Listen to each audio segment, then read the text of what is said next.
A very good morning to all my dear students. Let's start the today's class with our chapter Natural Resources. In today's video lecture, we are going to discuss about biogeochemical cycles. Biogeochemical cycles क्या होती हैं, कितने type की होती हैं, कौन कौन से केमिकल्स होते हैं जो बायोजियोकेमिकल साइकिल में होते हैं, क्या इंटरेक्शन होता है लिविंग थिंग्स से। ओके, तो सबसे पहले इस लेक्चर को शुरुआत करने से पहले, इस टॉपिक की शुरुआत करने से पहले हमें इस वर्ड का यानी बायोजियोकेमिकल साइकिल्स का नाम सुनना पड़ेगा। ठीक है, समझना पड़ेगा बेसिकली। तो एक चीज़ तो आप लोगों को पता होगी, साइकिल क्या होता है। साइकिल मतलब होता है कि जैसे मैं बोलूँ कि आपका बर्थडे हर साल आता है, वो एक साइकिल है। उसी महीने में उसी तारीख को हर साल आपका बर्थडे आता है। 365 दिन हर साल आते हैं, वो एक साइकिल है। ठीक है, साइकिल मतलब होता है कोई भी चीज़ घूम कर रिपीट कर रही हो। जैसे घड़ी एक साइकिल पाथ को फॉलो करती है। साइकिल पाथ का मतलब होता है कि बार बार उसी पाथ को घड़ी फॉलो कर रही है, घड़ी जो होती है। ओके, तो बायो जियो केमिकल साइकिल का मतलब होता है अर्थ में जो केमिकल मौजूद हैं उन केमिकल्स की और लिविंग थिंग्स में पाए जाने वाली चीज़ों के बीच में जो साइकिल चलती है वो कहलाती है बायोजियो केमिकल साइकिल। कुल मिलाकर अर्थ में जो केमिकल मौजूद हैं उनकी और लिविंग थिंग्स की जो साइकिल होती है, उनसे बनने वाले लिविंग थिंग्स की जो साइकिल होती है वो बायोजियो केमिकल साइकिल होती है। A constant interaction between biotic and abiotic components of the biosphere make it a dynamic but stable system। एक जो कांस्टेंट यानी रेगुलर डेली इंटरेक्शन होता है लिविंग थिंग्स और नॉन लिविंग थिंग्स के बीच में, बायोस्फीयर के लिविंग थिंग्स और नॉन लिविंग थिंग्स के बीच में जो एक कंटिन्यूस इंटरेक्शन होता है, वो दिखता तो दूर से स्टेबल है, लेकिन जब उसको अच्छे से स्टडी करते हैं तो बहुत ज़्यादा डायनेमिक है या अनस्टेबल है। ठीक है, तो लिविंग और नॉन लिविंग थिंग्स के बीच में जो इंटरेक्शन है वो अनस्टेबल होने के बावजूद भी दूर से स्टेबल दिखता है। ठीक है, these interaction consist of a transfer of matter and energy between different components of the biosphere। ये जो इंटरेक्शन है लिविंग और नॉन लिविंग कंपोनेंट्स के बीच में, इसमें मैटर का ट्रांसफ़र और एनर्जी का ट्रांसफ़र होता है अलग अलग कंपोनेंट्स के बीच में। मैटर क्या होता है? Anything that has mass and occupies space. ऐसी कोई भी चीज़ जिसका खुद का कोई वज़न हो। ठीक है, तो मैटर और एनर्जी, इन दोनों चीज़ के बीच में, इन दोनों कंपोनेंट्स के बीच में और बायोस्फीयर के कंपोनेंट्स के बीच में जो इंटरेक्शन होता है वही कहलाती है biogeochemical cycle. Let us look at some of the processes involved in the maintenance of the above balance।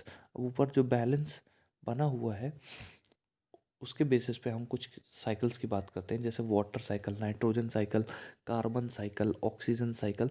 तो ये कुछ बायोजियोकेमिकल साइकिल्स में से एक है। ओके,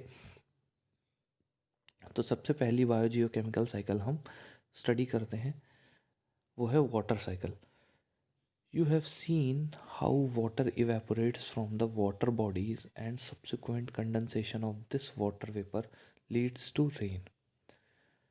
आपने देखा है कि कैसे जो पानी है वो भाप बन के उड़ता है वाटर बॉडीज से, और जो जब भाप बन के उड़ता है ऊपर आसमान में जाता है, और वहाँ ऊपर आसमान में टेम्परेचर बहुत ज़्यादा कम होने के कारण यानी ठंडी होने के कारण कंडेंसेशन प्रोसेस से वो वाटर वेपर वाटर में कन्वर्ट हो जाता है और बाद में रेन के फॉर्म में गिर जाता है।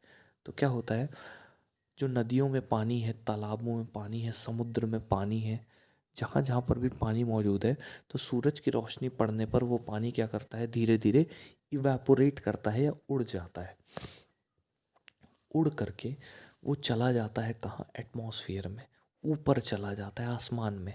आसमान में टेम्परेचर बहुत कम होता है, ठंडी ज़्यादा होती है, तो वो जो भाप बन के पानी गया है वो ठंडी के कारण पानी की बूंद बन जाता है और वहाँ पर बादल के फॉर्म में स्टोर हो जाता है वो पानी। ठीक है, बादल के अंदर।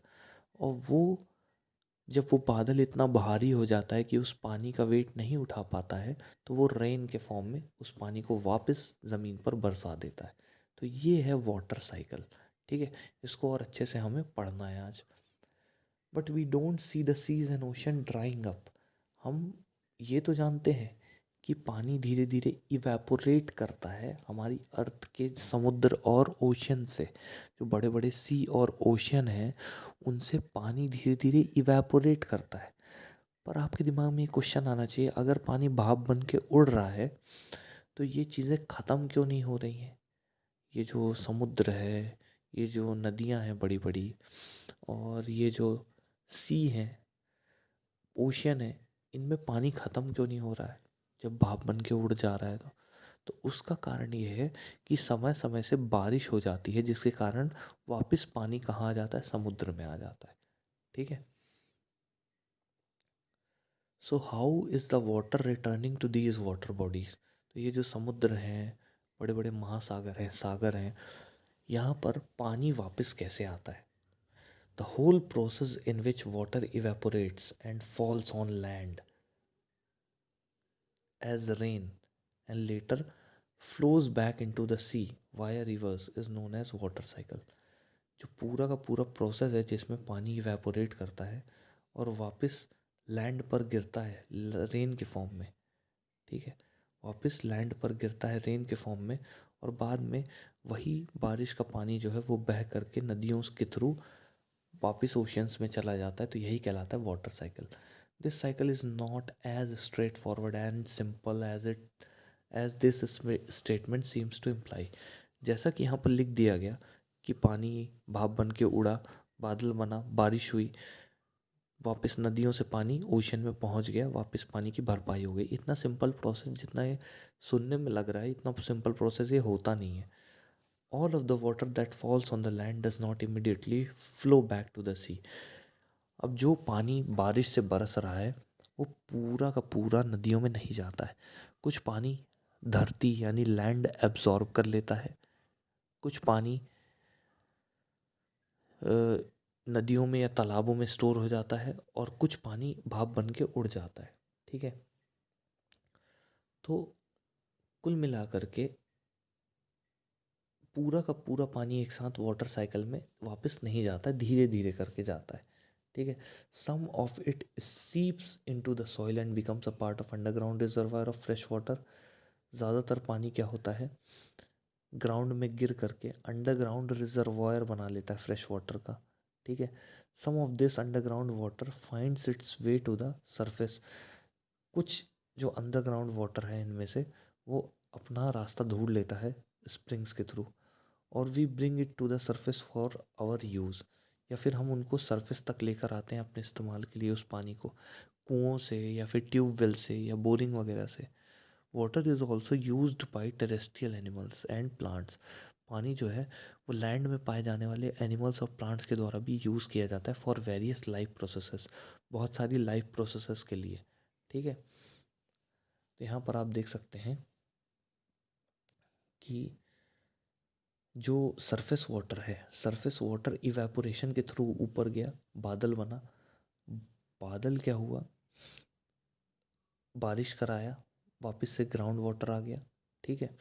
यहाँ पर आप देख सकते हैं प्लांट्स में भी एक प्रोसेस होता है जिसको बोलते हैं ट्रांसपीरेशन। मतलब प्लांट की पत्तियों से, जो पत्तियों में पानी पाया जाता है वो भाप बन के उड़ता है धीरे धीरे, और ऊपर आसमान में इकट्ठा हो जाता है। पत्तियों में जो पानी पाया जाता है वो भाप बन के उड़ता है और ऊपर बादलों में इकट्ठा हो जाता है, ठीक है, ट्रांसपीरेशन प्रोसेस से। तो उसके थ्रू भी बादल बनते हैं और वापस से पानी ज़मीन पर गिरता है। तो ये पूरा जो है वाटर साइकिल का एक डायग्राम है। Let us look at another aspect of what happens to water during the water cycle. चलिए अब हम दूसरे आस्पेक्ट की तरफ गौर करते हैं कि वाटर साइकिल में होता क्या है। As you know water is capable of dissolving a large number of substances. जैसा कि आप जानते हैं कि जो पानी है वो लार्ज नंबर ऑफ सब्सटेंस को डिज़ोल्व करने में मदद करता है। एज वाटर फ्लोज थ्रू और over rocks containing soluble minerals. जैसा कि आप जानते हैं कि पानी जो है वो रॉक्स यानी चट्टानों के ऊपर से फ्लो होता है, कंटेनिंग सॉल्युबल मिनरल्स। उस पानी में कुछ सॉल्युबल मिनरल्स होते हैं। सम ऑफ देम गेट डिजॉल्व्ड इनमें से कुछ मिनरल्स जो हैं वो डिज़ोल्व हो जाते हैं वाटर में, ठीक है। इनमें से ज़्यादातर मिनरल कहाँ डिज़ोल्व हो जाते हैं? पानी में। दस reverse carry many nutrients from the land. इसीलिए जो नदियाँ हैं उनमें बहुत सारे न्यूट्रिएंट पाए जाते हैं। कौन से न्यूट्रिएंट? जो लैंड में पाए जाते हैं, ठीक है। और वो न्यूट्रिएंट धीरे धीरे नदियों के थ्रू कहाँ आ जाते हैं? सी में, ठीक है। और ये न्यूट्रिएंट समुद्र में मेराइन ऑर्गेनिजम्स द्वारा यूटिलाइज किए जाते हैं, ठीक है। अब चलिए नाइट्रोजन की साइकिल की बात करते हैं। अभी हम वाटर साइकिल की बात कर रहे थे, अब हम नाइट्रोजन साइकिल की बात करते हैं।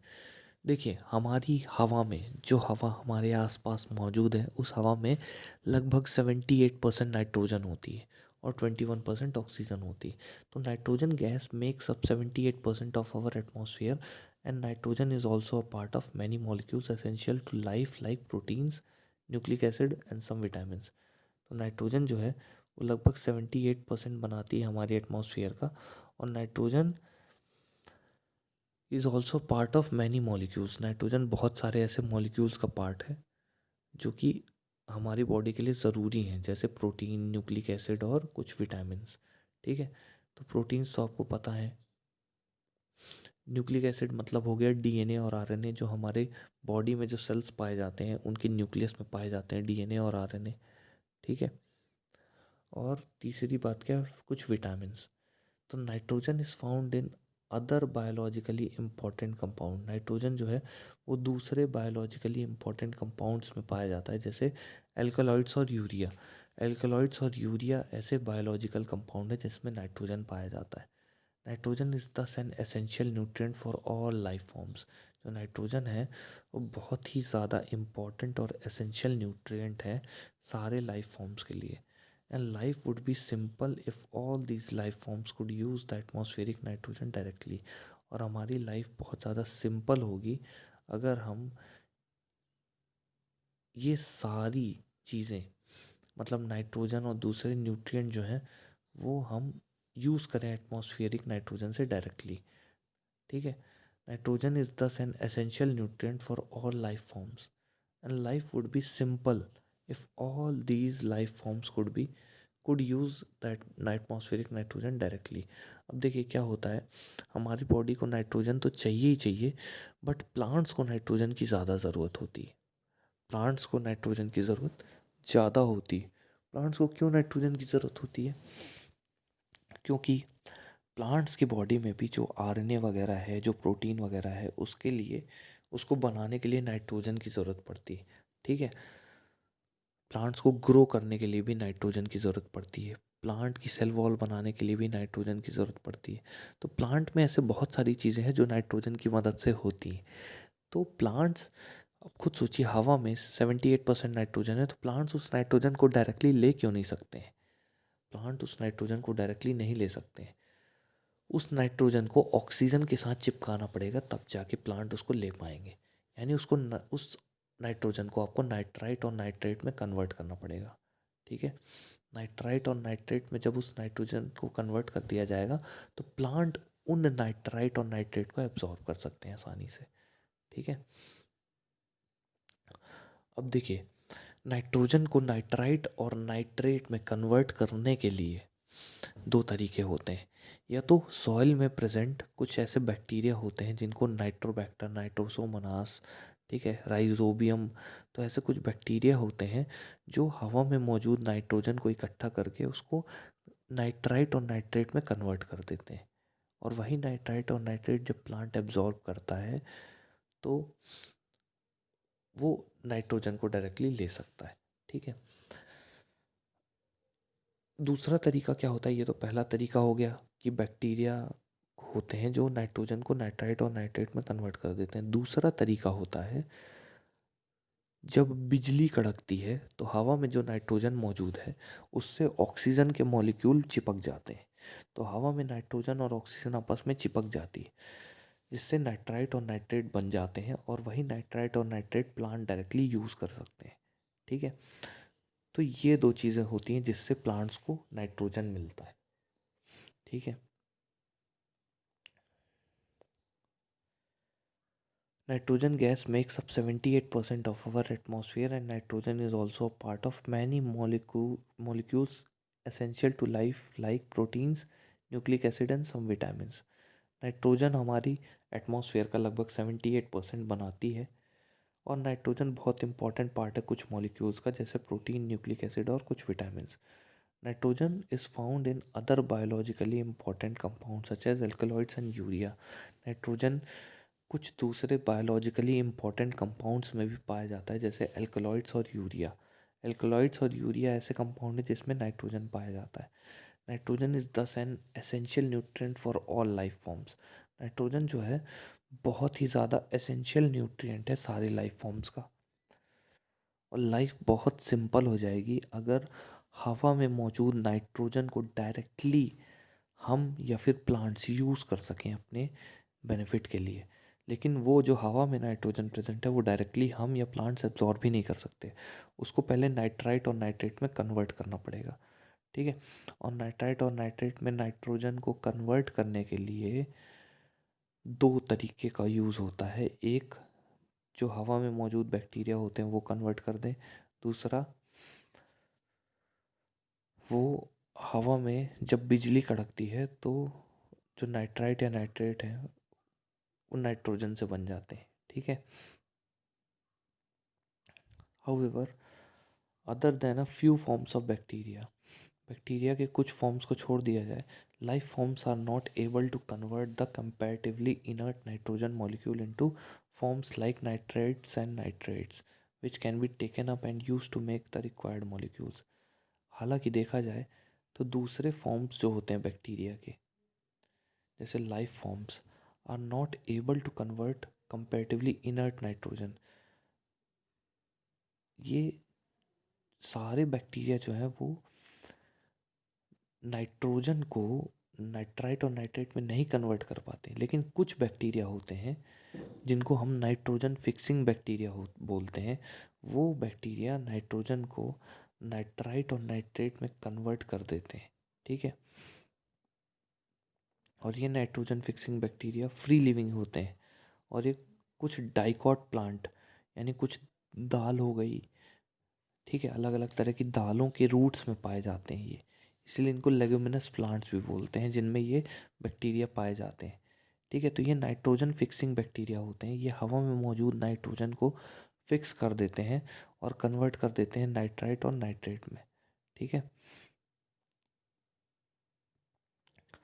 Most commonly the nitrogen fixing bacteria are found in the roots of legumes. सबसे कॉमन तरीके से जो नाइट्रोजन फिक्सिंग बैक्टीरिया है वो लेग्यूम्स के रूट्स में पाए जाते हैं. ठीक है. Generally the plants which give us pulses, generally क्या होता है, जो प्लांट्स हमें पल्सेस देती हैं in special structures called root nodules, special structures में जिनको रूट नोड्यूल बोलते हैं.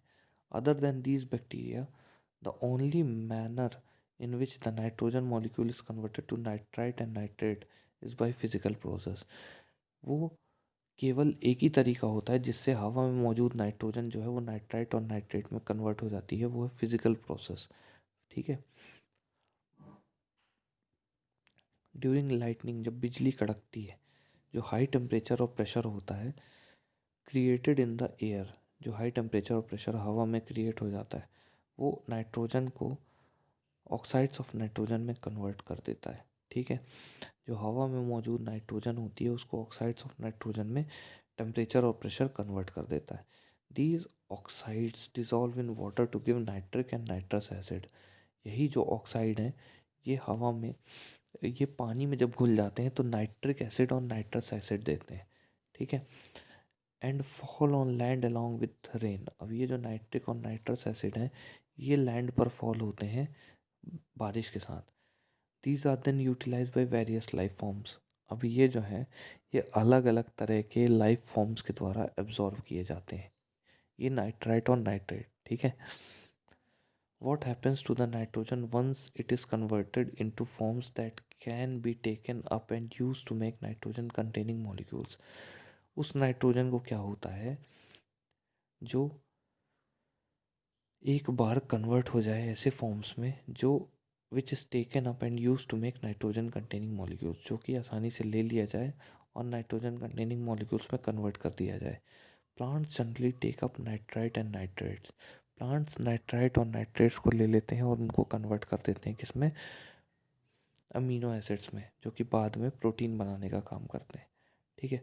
सम other biochemical pathways are use to make other complex compounds.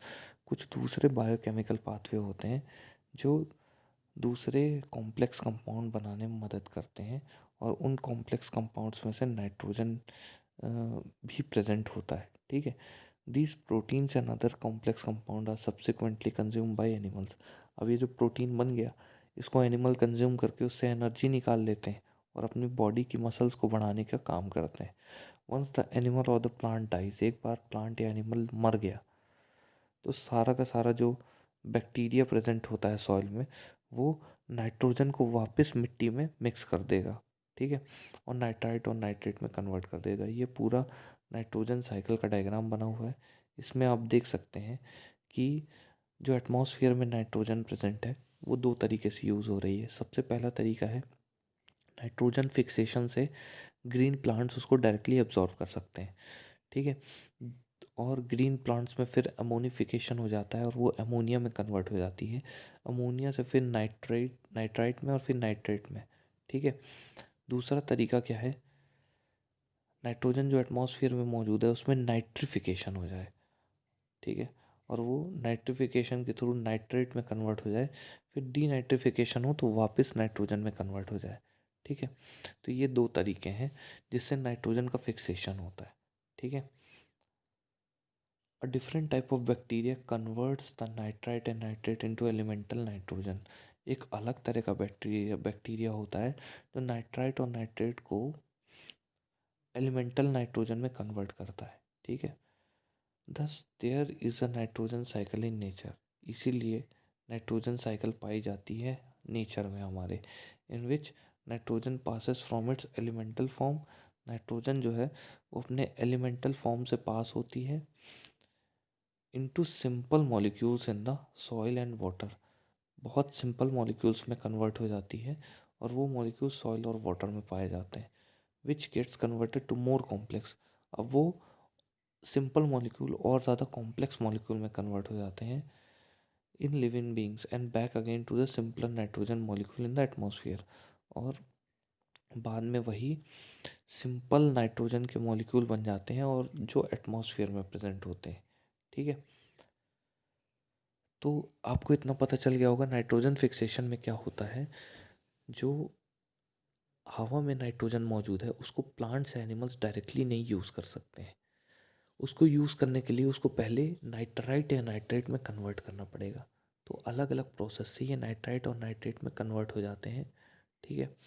और उसमें कन्वर्ट होने के बाद क्या होता है कि वो नाइट्रोजन जो है वो डाइजेस्ट हो जाती है।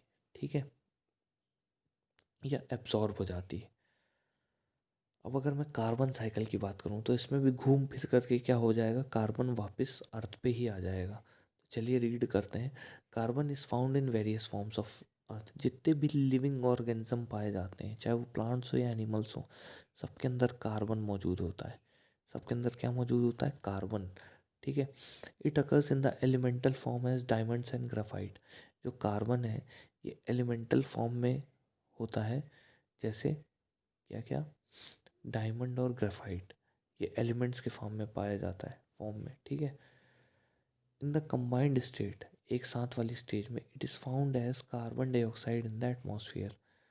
कंबाइंड स्टेट में वो कार्बन डाइऑक्साइड के फॉर्म में हमको दिख जाता है जो एटमॉस्फेयर में मौजूद होती है।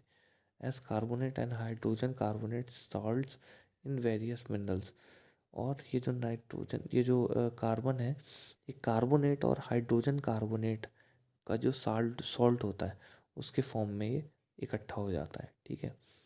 While all life forms are based on carbon containing molecules. हालांकि सारे लाइफ फॉर्म्स जो हैं उनमें कार्बन कंटेनिंग मॉलिक्यूल्स होते हैं, जैसे protein, carbohydrate, fats, nucleic acid and vitamin. इन सब में क्या होते हैं, इन सब में आपको मिलेंगे कार्बन। ठीक है। The endoskeletons and exoskeletons of various animals are also formed from carbonate salts. जो एंडोस्केलेटन और एक्सोस्केलेटन होता है एनिमल्स का, अलग अलग एनिमल्स का, वो भी कार्बोनेट सॉल्ट से ही बनता है. Carbon is incorporated into life forms through the basic process of photosynthesis. Carbon जो है वो लाइफ फॉर्म्स में इनकॉर्पोरेटेड होता है through the basic process of photosynthesis. Photosynthesis की बेसिक प्रोसेस से, which is performed in the presence of sunlight, जो कि सनलाइट के प्रेजेंस में परफॉर्म की जाती है. By all forms that contain chlorophyll. ठीक है, सभी फॉर्म्स द्वारा जो क्लोरोफिल कंटेन करते हैं. The process converts carbon dioxide from the atmosphere और dissolve in water into glucose molecules. तो ये इस प्रोसेस में जो कार्बन डाइऑक्साइड मौजूद होती है एटमॉस्फेयर में, वो डिजॉल्व होकर के वाटर और ग्लूकोज मॉलिक्यूल में कन्वर्ट हो जाती है. ठीक है, these glucose molecule are either converted into other substances और यूज टू प्रोवाइड एनर्जी. अब ये जो ग्लूकोज मॉलिक्यूल हैं ये या तो कन्वर्ट हो जाते हैं दूसरे सब्सटेंस में, या तो ये एनर्जी प्रोवाइड करने का काम करते हैं by the synthesis of other biologically important molecules. ठीक है, दूसरे बायोलॉजिकली इंपॉर्टेंट मॉलिक्यूल्स को कन्वर्ट करके. The utilisation of glucose to provide energy to living things involve the process of respiration. अब देखिए, ग्लूकोज को तोड़ करके, ऑक्सीजन की मदद से ग्लूकोज को तोड़ करके एनर्जी में कन्वर्ट करने का प्रोसेस कहलाता है रेस्पिरेशन, जिसमें ऑक्सीजन मे या may not be use to convert glucose back into carbon dioxide. अब जो ग्लूकोज है उसको तोड़ करके कार्बन डाइऑक्साइड बनाने के 3 तरीके होते हैं. एक ऑक्सीजन की प्रेजेंस में, एक ऑक्सीजन की कमी में, और दूसरा जब ऑक्सीजन हो ही ना. तो तीनों केस में कार्बन डाइऑक्साइड तो बनती ही है. तो कार्बन डाइऑक्साइड वापस से एनर्जी के फॉर्म में रिलीज हो जाती है एटमॉस्फेयर में. ठीक है, this carbon dioxide then goes back into the atmosphere. ये कार्बन डाइऑक्साइड वापस कहाँ चली जाती है? एटमॉस्फेयर में. Another process that adds to the carbon dioxide in the atmosphere is the process of combustion, where fuels are burned to provide energy for various needs like heating, cooking, transportation and industrial process. एक combustion का process होता है जिसमें fuels को जलाया जाता है oxygen की मदद से और एनर्जी बनाई जाती है और कार्बन डाइऑक्साइड निकलती है. ठीक है, तो ये जो प्रोसेस होते हैं कंबशन के, जैसे हीटिंग, कुकिंग, ट्रांसपोर्टेशन और इंडस्ट्रियल प्रोसेस. ठीक है, in fact the percentage of carbon dioxide in the atmosphere is said to have doubled. जो कार्बन डाइऑक्साइड का परसेंट है एटमॉस्फेयर में वो लगभग डबल हो गया है. ठीक है, इंडस्ट्रियल रेवोल्यूशन के समय से, जब ह्यूमन बीइंग्स ने फॉसिल फ्यूल्स को बर्न करना चालू किया था वेरी लार्ज स्केल में, बहुत ज़्यादा स्केल में जब फॉसिल फ्यूल्स को बर्न करना चालू किया था बार बार, तो ये जो एटमॉस्फेयर में कार्बन डाइऑक्साइड का प्रोडक्शन है तो वो डबल हो गया. Carbon like water is the cycle repeatedly through different forms of various physical and biological activities. तो कार्बन पानी की तरह साइकिल्ड होता है, बार बार रिपीट होता है through different forms of various physical and biological activities, अलग अलग फॉर्म्स के थ्रू. ठीक है, फिजिकल और बायोलॉजिकल एक्टिविटीज़ के थ्रू. तो स्टूडेंट्स, नेक्स्ट लेक्चर में हम ग्रीन हाउस इफेक्ट के बारे में जानेंगे, फिर हम ऑक्सीजन साइकिल और ओजोन लेयर के बारे में पढ़ेंगे और इन तीनों साइकिल को एक बार अच्छे से रिवाइज करेंगे. ठीक है, तो आई होप आप लोगों को आज का लेक्चर समझ में आया होगा. जिस भी पॉइंट पे आपको डाउट है वो मेरे से पूछ सकते हैं. ओके, और स्टूडेंट्स, मेरी ये रिक्वेस्ट रहेगी कि जितना मैंने पढ़ा दिया है उसको आप रीड करते रहें घर पे. अगर आप रीड नहीं करेंगे तो मेरे पढ़ाने का कोई मतलब नहीं है, आपके लेक्चर को सुनने का भी कोई मतलब नहीं है. बार बार रीड करिए, जो भी डाउट आए, जो भी टफ़ वर्ड्स आपको लगते हैं वो मेरे से पूछिए, क्योंकि जब स्कूल खुलेगी और मैं ये सारा सिलेबस आपसे पूछूंगा और आपसे नहीं बना तो आपको मार पड़ेगी. Okay, so students, that's all for now. Thank you so much.